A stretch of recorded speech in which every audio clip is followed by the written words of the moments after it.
Hi, this is Arthur, and this is a summary of the story of the quest Interlude Chapter Act 1 The Crane Returns on the Wind, released in Genshin Impact version 2.4. Ningguang is rebuilding the Jade Chamber and asks a bunch of merchants and the Traveler to acquire Sunset Vermilion, Wonder Cores, and Adepti Sigils, all necessary for its construction. The first three people to do so get to ask Ningguang a question about anything. As they leave to find the materials, they see some hooligans trying to rob a woman. The Traveler brings some Lilith, who arrests the hooligans. The woman then introduces herself as Shenhe. They then go to Boo Boo Pharmacy and buy some herbs for Shenhe to eat. Shenhe then decides to help the Traveler obtain the items requested by Ningguang since the Traveler helped with the hooligans. Baiju appears and directs them to the Feiyun Commerce Guild for help locating the items. They then meet up with Xingqiu, the leader of the guild. Xingqiu directs them to a place where the Adepti might have stored some Sunset Vermilion. They head to the place and find some Sunset Vermilion. Shenhe is somehow super strong and carries the massive ore back to the Jade Chamber's construction site. They then rest for the night when Cloud Retainer shows up. They speak to Cloud Retainer, who explains that Shenhe is not an Adeptus, just a super strong human with homicidal instincts.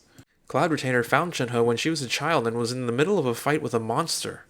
Cloud Retainer defeated the monster, raised Shenhe, taught her the Adepti arts, and sealed away those homicidal instincts. The next day, the group meets with Yunjin and Beidou and agree to work together and share the prize.